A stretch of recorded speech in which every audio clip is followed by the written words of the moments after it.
కథాభిమానులందరికీ స్వాగతం అండి. ఈరోజు నేను చెప్పబోయేది కథ చందమామ కథల్లో కథ రాజైన పేదవాడు. దీనిని రచించిన వారు ఎవరంటే సి మాధవరావు గారండి. మరి కథలోకి వెళ్దామా? కైరో నగరంలో మహమ్మద్ అనే నిరుపేద యువకుడు ఉండేవాడు. అతని తండ్రి ఏం చేసేవాడంటే తోలుతిత్తుతో నీళ్ళు తెచ్చి బాగా డబ్బున్న దుకాణాల దగ్గర ముందు జల్లి తన జీవనాన్ని సాగించుకునేవాడు. మహమ్మద్ కాస్త పెద్ద అయ్యాక అతను ఒక చిన్న తోలుతిత్తిని తీసుకుని నీళ్లు వేసి తండ్రితో పాటు తాను కూడా సహాయంగా అలాగే చేస్తూ ఉండేవాడు. కొంతకాలం అయిన తర్వాత మహమ్మద్ తండ్రి చనిపోయాడు. పాపం తండ్రి చనిపోతే కొడుకు ఇంకేముంది, ఇంకా ఆస్తులు ఏమున్నాయి? ఆస్తులేమీ లేవు. ఆ తోలు సంచులు మాత్రమే 2 ఉన్నాయి. మహమ్మద్ తన తండ్రిలాగా శరీరం బలమైనవాడు కాదు. తన తండ్రి చేసిన వృత్తి తనకి చేయడం కుదరట్లేదు. అతను పగలు వీధుల వెంట తిరిగి బిచ్చమెత్తేసుకుని రాత్రిపూట మసీద్ దగ్గర తోలుతిత్తుని తలగడగా పెట్టుకుని నిద్రపోతూ ఉండేవాడు. అతనికి ముష్టెత్తిన డబ్బులు సరిగ్గా తినడానికే సరిపోయేవి కాదు పాపం. అంచేత అతను ఎలాంటి సుఖాలు అనుభవించలేదు. తిండికే లేని వాడికి సుఖం ఏమిటి? ఇంకా పడుకోవడానికి ఇల్లు లేదు, ఏమీ లేదు, కప్పుకోవడం దుప్పటి కూడా లేదు. ఇలా ఉండగా మహమ్మద్ ఒకనాడు ఒక ధనికుడు ఏం చేశాడంటే 5 వెండి దినారాలు చేతిలో పెట్టాడు. ఏమంటే ఈరోజు ఆ ధనికుడు పుట్టినరోజు అంట. ఆ డబ్బుతో మహమ్మద్ గొప్పగా విందు భోజనం చేద్దామని అనుకుని దుకాణం ఉన్న ప్రాంతం దగ్గరికి వెళ్ళాడు. అంటే ఎలాంటి హోటల్ దగ్గరికి వెళ్ళాడు అన్నమాట. దారిలో అతనికి ఒక మనుషుల గుంపు కనిపించింది. అందరూ నవ్వుతూ అల్లరి చేస్తున్నారు. ఆ గుంపు మధ్య ఒక కోతిని పట్టుకుని ఒక మనిషి నడిపిస్తున్నాడు. ఆ కోతిని చూడగానే మహమ్మద్కు ఓహో, దీంతో అయితే విందు వినోదం చేసి మన డబ్బులు సంపాదించలే అని అనుకుని కోతిని పుచ్చుకున్న వాడిని దగ్గరికి వచ్చాడు. తన దగ్గర 5 దినారాలను పెట్టి ఆ కోతిని కొనుక్కున్నాడు. ఏం చేద్దాం మనం అనుకుని కోతితో ఆటలాడిస్తే డబ్బులు వస్తాయి కదా అన్న ఆలోచనతో 5 దినారాలు వాడికి ఇచ్చేసి కోతిని తెచ్చేసుకున్నాడు. వాడు ఏమీ తిండి కూడా తినలా. కోతిని పెంచాక దాన్ని సంపాదించాక ఆ డబ్బులతో మనం సమస్య తీరిపోతుందిలే అనుకున్నాడు. దాన్ని తీసుకుని తాను మసీదు ఛాయలకు పోవడానికి లేదు. ఎందుకంటే వాడికి కోతులు జంతువులుంటే మసీదులోకి వెళ్ళనివ్వరు కదా.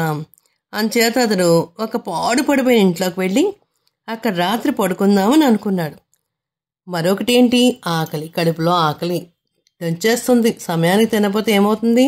వికారం కూడా వచ్చేస్తుంది. మహమ్మద్ ఆ పూట కూడా తినలేదు. రేపటి నుంచి నేను ఎలాగూ తినట్లేదు, కనీసం కోతి కన్నా పెట్టాలి కదా, దీన్ని ఎలా పోషించాలి నేను అని అనుకున్నాడు. అయితే ఈ 2వ సమస్య మహమ్మద్ ఊహించిన విధంగా అయిపోయింది. అతను కోతితో పాటు ఒక పాడుపడిపోయిన ఇంట్లోకి వెళ్ళగానే కోతి తన శరీరాన్ని కంపించడము మొదలుపెట్టి అనుకోకుండా ఒక యువకుడిలా మారిపోయిందన్నమాట ఆ కోతి శరీరం.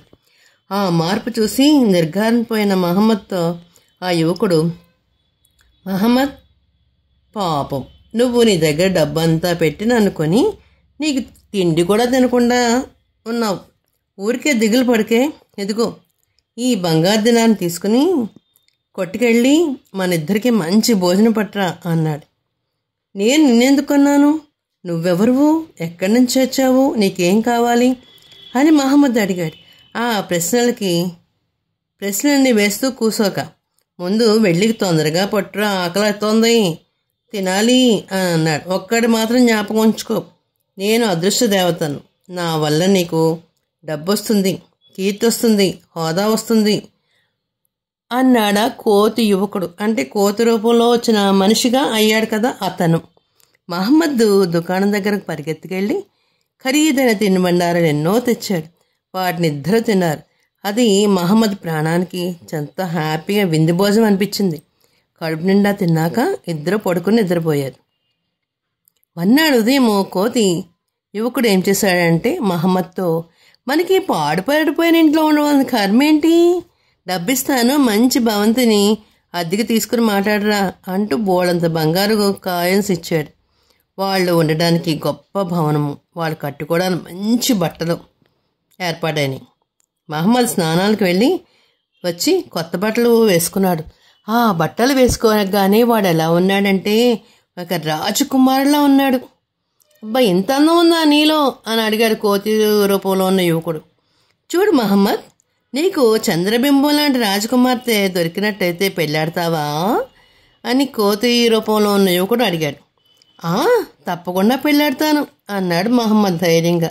అయితే ఈ పొట్లం తీసుకుని పోయి ఈ నగరపు సుల్తాన్ కానుకగా ఇవ్వు.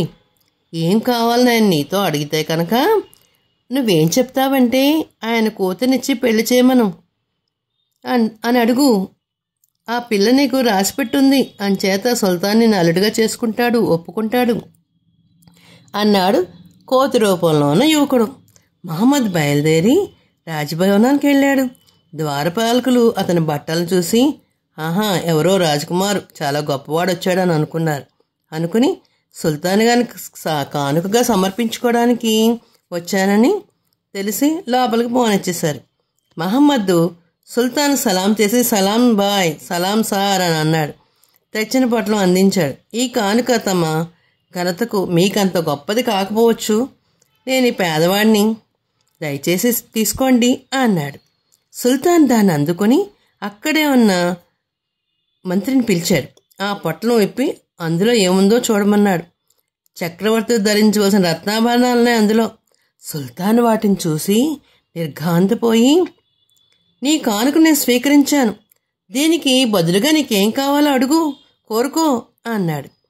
నాకు వేరే బహుమానాలు ఏమీ అక్కర్లేదు, మీ కూతురు నాకు ఇచ్చి పెళ్లి చేస్తే చాలు అన్నాడు మహమ్మద్. సుల్తాన్ మహమ్మద్ వైపు చూశాడు. మంత్రి వైపు కూడా తిరిగి చూసి, నాకేం అభ్యంతరం కనపడతలేదు, నీ సలహా ఏమిటి మంత్రి గారు అని అడిగాడు. మంత్రి తలోపి, అమ్మాయిని చేసుకోవడానికి అర్హుడిలాగే కనిపిస్తున్నాడు, అయినా ఒక చిన్న పరీక్ష పెడితే బాగుంటుందేమో అనిపిస్తుంది అన్నాడు మంత్రి. అప్పుడు మేం పరీక్ష అని సుల్తాను వజీర్ని అడిగాడు. తన దగ్గరున్న పెద్ద వజ్రము ఇతని చూపించి, అమ్మాయికి కానుగా అలాంటిదే మరొకటి తెమ్మని చెప్పమని అడగండి అన్నాడు మంత్రి. మహమ్మద్ సుల్తాన్ గారి దగ్గర ఉండే పెద్ద వజ్రం చూడగానే ఆశ్చర్యపోయాడు. ఇంత అపురూపమైన వజ్రం నేను తేగలనా అనుకుని దాన్ని శ్రద్ధగా పరిశీలించి, పైకి తను ఏ జంకు లేకుండా తెలియకుండా, ఇలాంటిదే మరొకటి తెచ్చి రేపు మీ దర్శనం చేసుకుంటాను అన్నాడు చాలా ధైర్యంగా బెంకంగా. అతను రాగానే కోతి కూడా అంటున్నాడు, నువ్వు వెళ్ళిన పని ఏమైంది అని అడిగాడు. మహమ్మద్ జరిగిందంతా అతనికి చెప్పాడు. సుల్తాన్ కోరిన వజ్రం లాంటిది 10 ఇస్తానన్నాడు కోతి యువకుడు. అతను అన్నంత పని చేశాడు. మన్నాడు ఉదయం మహమ్మద్ పావురాయి గుళ్ళంత ప్రమాణం గల మేలు రకం వజ్రాలు 10 తీసుకొచ్చి సుల్తాన్ దగ్గరికి వెళ్ళి, తమరు కోరినటి వజ్రాలు నా దగ్గర 1 కాదు 10 దొరికాయి, అంచేత 10 తెచ్చాను, అందులో మీకు నచ్చిన ఉంచుకుని మిగతా పారేయండి అని అన్నాడు. సుల్తాన్ ఏం చేద్దామన్నట్టు మంత్రి వైపు చూశాడు. పెళ్లికి ఒప్పుకోమన్నట్టు మంత్రి సలహా చెప్పాడు, తల ఊపాడు. సుల్తాను కాజీని సాక్షులను పిలిపించి తన కూతురికి మహమ్మద్ వివాహం చేసినట్టు మాత్రం రాయించేశాడు. మహమ్మద్ ఆ పత్రాన్ని తీసుకుని వచ్చి కోతి యువకుడి దగ్గరికి చూపించాడు. నేను చెప్పలేదా, నా సహాయంతో నువ్వు సుల్తాన్ కూతుర్ని పెళ్ళాడతావు, కనుక నాకొక్క చిన్న ఉపకారం చెయ్యి అన్నాడు కోతి యువకుడు. ఉపకారమా, నా ప్రాణం అడిగినా ఇస్తాను అన్నాడు మహమ్మద్. నీ భార్య కుడి చేతికి ఒక బంధం ఉంది. ఇవాళ రాత్రి మీరిద్దరూ గదిలోకి పంపగానే బాహుబంధం అడిగి తీసుకుని నాకు ఇచ్చేయి. తర్వాత నువ్వు ఆమెతో దాంపత్యం చేసుకోవచ్చు. ఆ బాహుబంధం నా చేతికి ఉంచేదాకా నువ్వు ఆవిడ ముట్టుకోనన్నా ముట్టుకోకూడదు. ఇదే నా కోరిక అన్నది కోతి యువకుడు. నేను అడిగితే నా భార్య కాదన్నది కదా, ఆ బాహుబంధం తెచ్చి నీకు ఇచ్చేదాకా ఆమెను పరస్త్రీగానే అనుకుంటాను అని మహమ్మద్ ఆ కోతి యువకుడికి మాటిచ్చేశాడు. ఆ రాత్రి సుల్తాన్ కూతురు పడగదిలోకి రాగానే మహమ్మద్ ఆమె కుడి చేతిలో ఉన్న బాహుబంధాన్ని తనకు కావాలన్నాడు. కావలసితే తీసుకోండి, అదేమంత విలువైందేం కాదు, నా చిన్నతనంలో మా దాది కట్టిన తాయెత్తు అందులో ఉంది అంటూ సుల్తాన్ కూతురు తన బాహుబంధాన్ని విప్పి మహమ్మద్కి ఇచ్చింది. ఇప్పుడే వస్తా అంటూ మహమ్మద్ చాలా తొందరగా అతి వేగంగా వాళ్ళ ఇంటికి వెళ్ళి తన బాహుబంధాన్ని కోతి యువకుడికి ఇచ్చి వెంటనే రాజసౌధాన్ని తిరిగి వచ్చాడు. అతను పడక గది అడుగు పెడుతుండగానే అదొక మైకం వచ్చి పడిపోయాడు. కళ్ళు చీకట్లు కమ్మేశాయి. అతను మూర్ఛపోయాడు. అతను తిరిగి స్పృహలోకి వచ్చేసరికి తన పాత చింకి బట్టలతోని పాడుపోయాడని ఇంట్లో కటిక నేల మీద మట్టిలో పడున్నాడు. కోతి యువకుడు కానీ ఎవ్వరూ కనపడలేదు. సుల్తాన్ కూతురు తన వివాహం ఆడింది. ఈ రాజ్యము రాజభవనము ఏమీ కనపడలా. ఏదో తన కల కన్నట్టుగానే అనిపించింది. మహమ్మద్ మతిపోయిన వాడిలాగా ఆ ఊరు చుట్టుప్రక్కల తిరుగుతూనే ఉన్నాడు. ఒక చోట వీధి పక్కన ఒక జ్యోతిష్య మాంత్రికుడు చతికిలపడి కూర్చున్నాడు. అతని ముందేవో కాగితాలు, ప్రశ్న పరికరాలు ఉన్నాయి. ఆ మనిషిని చూడగానే మహమ్మద్ ప్రాణం లేచినట్టు అయింది. అతను ఆ మాంత్రికుడికి ఎదురుగుండా కూర్చుని తన జాతకం చెప్పమన్నాడు. ఆ మాంత్రికుడు మహమ్మద్ కేసి చొరచొరా చూస్తూ, భార్యను పోగొట్టుకున్న వాడివి నువ్వేనా అని అడిగాడు. అవును అన్నాడు మహమ్మద్ ఆత్రంగా. అమాయకుడా, నువ్వు కొన్న కోతి మనిషి కాదు, ఒక దుష్టపిశాచి. వాడు నిన్ను చక్కగా ఉపయోగించుకున్నాడు. ఆ దుర్మార్గుడు సుల్తాన్ కూతురిపైన ఎప్పుడో కన్ను వేశాడు. కానీ ఆమె చేతికి తాయెత్తు ఉండడం వల్ల వాడు ఆమెనేమీ చేయలేకపోయాడు.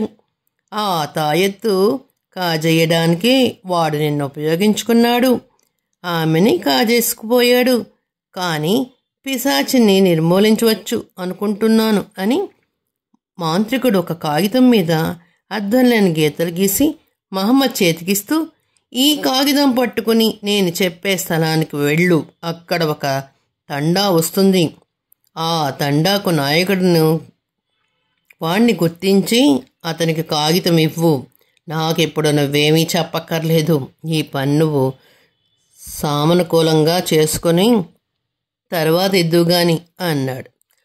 మాంత్రికుడు చెప్పిన చోటికి రాజు వాడు మహమ్మద్ దారి గుర్తులు తెలుసుకుని ఆ రాత్రి మహమ్మద్ అక్కడికి వెళ్ళాడు. అదొక ఎడారి ప్రాంతం. ఎక్కడ చూసినా గడ్డి ఎత్తుగా పెరుగుంది. అతను ఒక చోట కూర్చుని ఆలకించాడు. అంతటా పక్షులు పరిగెడుతున్న ధ్వనులు వినిపించాయి. కానీ కంట్లకి ఏమీ కనిపించలేదు. అంతకంతకు అతనికి భయం వేస్తోంది. బాబోయ్, ఈ చీకట్లో నేను ఎలా ఉండగలను?